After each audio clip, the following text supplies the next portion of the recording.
اے پیغمبر، یہ کتاب ہے جو تم پر اس لیے اتاری گئی ہے کہ تم اس کے ذریعے لوگوں کو ہوشیار کرو، لہٰذا اس کی وجہ سے تمہارے دل میں کوئی پریشانی نہ ہونی چاہیے، اور مومنوں کے لیے یہ ایک نصیحت کا پیغام ہے۔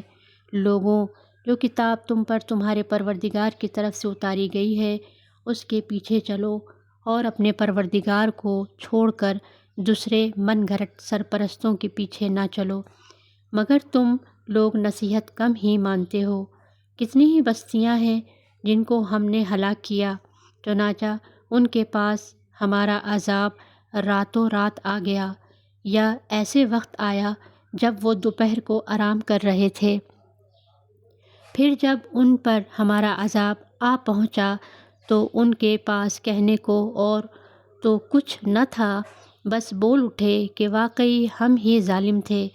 اب ہم ان لوگوں سے ضرور باز پرس کریں گے جن کے پاس پیغمبر بھیجے گئے تھے، اور ہم خود پیغمبروں سے بھی پوچھیں گے کہ انہوں نے کیا پیغام پہنچایا اور انہیں کیا جواب ملا، پھر ہم ان کے سامنے سارے واقعات خود اپنے علم کی بنیاد پر بیان کر دیں گے، کیونکہ ہم ان واقعات کے وقت کہیں غائب تو نہیں تھے، اور اس دن اعمال کا وزن ہونا اٹل حقیقت ہے۔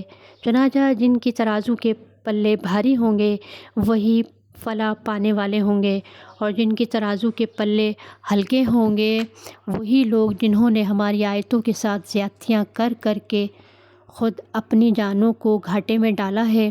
اور کھلی بات ہے کہ ہم نے تمہیں زمین میں رہنے کی جگہ دی اور اس میں تمہارے لیے روزی کے اسباب پیدا کیے، پھر بھی تم لوگ شکر کم ہی ادا کرتے ہو۔ اور ہم نے تمہیں پیدا کیا، پھر تمہاری صورت بنائی، پھر فرشتوں سے کہا کہ آدم کو سجدہ کرو، چنانچہ سب نے سجدہ کیا سوائے ابلیس کے، وہ سجدہ کرنے والوں میں شامل نہ ہوا۔ اللہ نے کہا، جب میں نے تجھے حکم دے دیا تھا تو تجھے سجدہ کرنے سے کس چیز نے روکا؟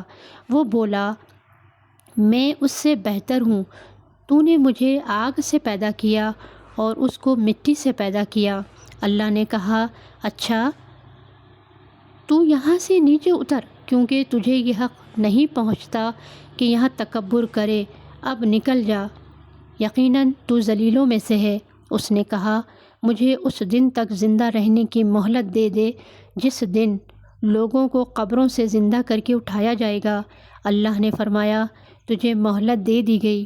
کہنے لگا، اب چونکہ تو نے مجھے گمراہ کیا ہے اس لیے میں بھی قسم کھاتا ہوں کہ انسانوں کی گھات لگا کر تیرے سیدھے راستے پر بیٹھا رہوں گا، پھر میں ان پر چاروں طرف سے حملے کروں گا، ان کے سامنے سے بھی، ان کے پیچھے سے بھی، اور ان کے دائیں طرف سے بھی، اور ان کے بائیں طرف سے بھی، اور تو ان میں سے اکثر لوگوں کو شکر گزار نہیں پائے گا۔ السلام علیکم ورحمۃ اللہ وبرکاتہ۔ رب اشرح لی صدری ویسر لی امری واحلل عقدۃ من لسانی یفقہوا قولی۔ بسم اللہ الرحمن الرحیم۔ خوش آمدید قرآن سیریز 114 سورہ میں۔ اس سلسلے میں ہم قرآن مجید کی تمام 114 صورتوں کا تعارف، پس منظر اور اہم موضوعات اور ہماری زندگی کے لیے ان کے پیغامات کو آسان انداز میں سمجھنے کی کوشش کر رہے ہیں۔ 6 سورہ الحمدللہ کمپلیٹ ہو گئی ہیں۔ آج ہم 7ویں سورہ الاعراف کو سمجھیں گے اچھی طرح سے اور پڑھیں گے انشاءاللہ۔ اس ویڈیو میں ہم سورہ الاعراف کا مطالعہ کریں گے، جانیں گے کہ یہ سورہ ہمیں ایمان، صبر، ہدایت اور اللہ کی اطاعت کے بارے میں کیا سکھا رہی ہے۔ آئیے اس قرآن کی سورہ اور اس خوبصورت سفر کا آغاز کرتی ہیں اور اللہ کے کلام سے اپنی زندگیوں کو روشن بناتی ہیں۔ بسم اللہ الرحمن الرحیم۔ قرآن کریم کی ہر سورت انسان کی زندگی کے لیے ہدایت کا خزانہ ہے، لیکن سورہ الاعراف ان صورتوں میں سے ایک سورہ ہے جو انسان کو اس کی حقیقت، مقصد زندگی اور انجام کے بارے میں گہری رہنمائی فراہم کرتی ہے۔ یہ قرآن کریم کی 7ویں سورت ہے اور اس میں 206 آیات ہیں۔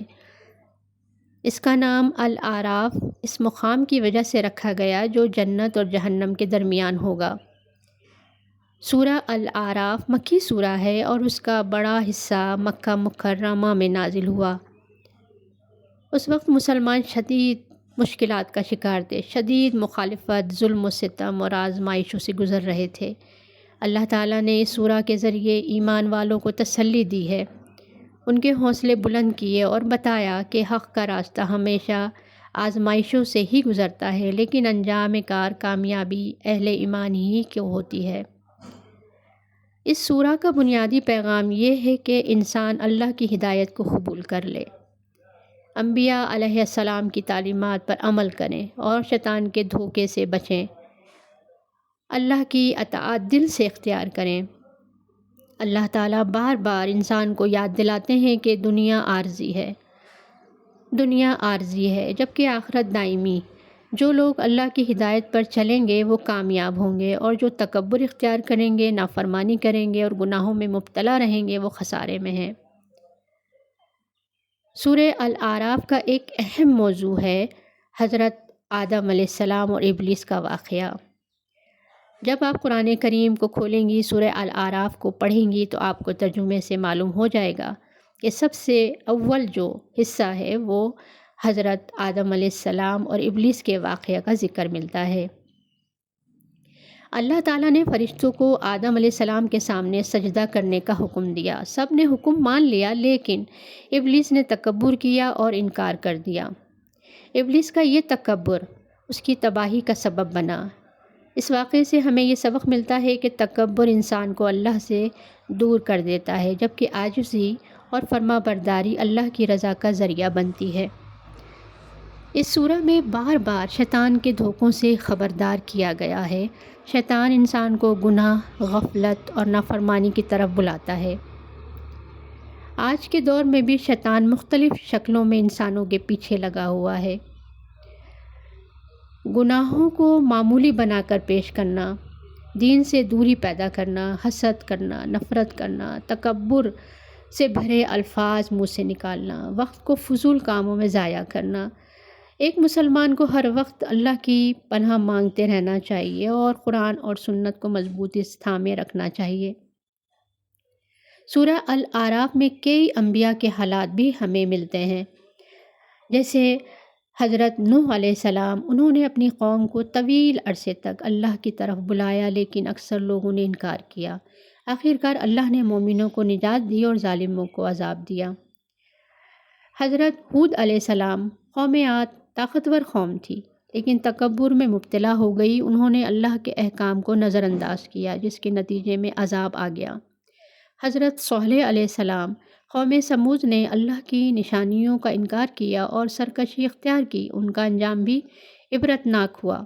حضرت لوط علیہ السلام، انہوں نے اپنی قوم کو برائیوں سے روکا، لیکن لوگوں نے نصیحت قبول نہیں کی اور عذاب کے مستحق بنے۔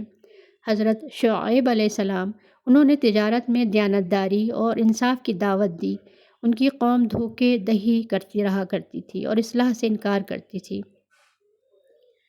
حضرت موسیٰ علیہ السلام، فرعون کے ظلم اور غرور کے مقابلے میں حضرت موسیٰ علیہ السلام نے حق کا پرچم بلند کیا۔ اللہ نے حق کو کامیاب اور باطل کو ناکام کیا۔ ان تمام واقعات میں ایک مشترک پیغام ہمیں ملتا ہے: حق ہمیشہ غالب رہتا ہے، تکبر تباہی کا سبب بن جاتا ہے، اللہ کے احکامات پر عمل کامیابی کا راستہ ہے، انبیاء کی مخالفت نقصان کا باعث بنتی ہے، صبر کرنے والوں کو اللہ کامیابی عطا فرماتے ہیں۔ سورہ الاعراف میں قیامت کے مناظر بڑی تفصیل سے بیان ہوئے ہیں۔ اس دن ہر انسان کو اپنے اعمال کا حساب دینا ہوگا۔ اعمال کا وزن کیا جائے گا، نیک لوگوں کو جنت ملے گی اور برے اعمال والے اپنے انجام کو پہنچیں گے۔ یہ آیات انسان کو یاد دلا رہی ہے کہ دنیا کی زندگی مختصر ہے، اصل کامیابی آخرت کی کامیابی ہے۔ آج کے نوجوان، جب ہم دیکھتے ہیں مختلف چیلنجز کا سامنا کر رہے ہیں، سورہ الاعراف انہیں یہ پیغام دے رہی ہے کہ اپنی شناخت اسلام سے وابستہ رکھیں، برے دوستوں سے بچیں، سوشل میڈیا اور جدید فتنوں میں بھی اللہ کو یاد کرتے رہیں، علم حاصل کریں اور حق کا ساتھ دیں۔ کامیابی صرف دنیاوی ترقی نہیں بلکہ اللہ کی رضا میں چھپی ہوئی ہے۔ سورہ الاعراف خواتین کو بھی بالکل اسی طرح کا پیغام اور رہنمائی فراہم کرتی ہے۔ حیا اور پاکیزگی کو اختیار کریں، اللہ پر بھروسہ رکھیں، اپنے گھر اور معاشرے میں مثبت کردار ادا کرتی رہیں، اولاد کی بہترین تربیت کریں، دین کی تعلیم حاصل کریں اور دوسروں تک تعلیم حاصل کر کے آگے پہنچائیں۔ اگر ہم اس سورہ کی تعلیمات پر عمل کریں تو کوئی شک نہیں کہ ہمارے اخلاق بہتر ہوں، ہم تکبر سے بچ جائیں گے، صبر اور استقامت پیدا ہوگی، اللہ پر بھروسہ مضبوط ہوگا، زندگی میں سکون اور برکت آئے گی۔ سورہ الاعراف ہدایت دیتی ہے، اصلاح کرتی ہے اور کامیابی کی صورت ہے۔ یہ ہمیں بتاتی ہے اللہ کی اطاعت، انبیاء کی پیروی اور شیطان کے دھوکوں سے بچنا ہی دنیا اور آخرت کی کامیابی کا راستہ ہے۔ انبیاء کے واقعات ہمیں صبر، استقامت اور حق پر ڈٹے رہنے کا سبق دیتے ہیں۔ اللہ تعالیٰ ہمیں سورہ الاعراف کو سمجھنے، اس پر عمل کرنے اور اس کے پیغام کو دوسروں تک پہنچانے کی توفیق عطا فرمائے، آمین۔ جو شخص اللہ کی ہدایت کو مضبوطی سے تھام لیتا ہے وہ کبھی گمراہ نہیں ہوتا اور حقیقی کامیابی حاصل کر لیتا ہے۔ میرا پیغام یہ ہے سورۃ الاعراف کے حوالے سے کہ سورہ الاعراف ہمیں یاد دلا رہی ہے کہ تکبر انسان کو ہلاکت کی طرف لے جاتا ہے، جبکہ عاجزی، صبر اور اللہ کی اطاعت کامیابی کا راستہ ہیں۔ انبیاء علیہ السلام کی زندگیاں ہمیں سکھاتی ہیں کہ حق پر ثابت قدم رہنا ہی اصل کامیابی ہے۔ آج ہمیں فیصلہ کرنا ہوگا کہ ہم ہدایت کا راستہ اختیار کریں گے یا غفلت کا۔ اللہ تعالیٰ ہمیں قرآن کو سمجھنے اور اس پر عمل کرنے کی توفیق عطا فرمائے، آمین۔ جو اللہ کی ہدایت کی پیروی کرے گا وہ نہ گمراہ ہوگا اور نہ ہی ناکام۔ اگر آپ یہ پیغام آگے تک پہنچائیں گے، آپ کو یہ پیغام پسند آیا ہے تو اسے دوسروں تک ضرور پہنچائیے، شاید کسی کی زندگی بدل جائے۔ آپ کی حوصلہ افزائی میرے لیے بہت اہم ہے۔ انشاءاللہ نیکسٹ ویڈیو میں ایک نئی سورہ کے ساتھ ملیں گے۔ اپنا بہت خیال رکھیے گا اور دعاؤں میں یاد رکھیے گا۔ اجازت دیں، اللہ حافظ۔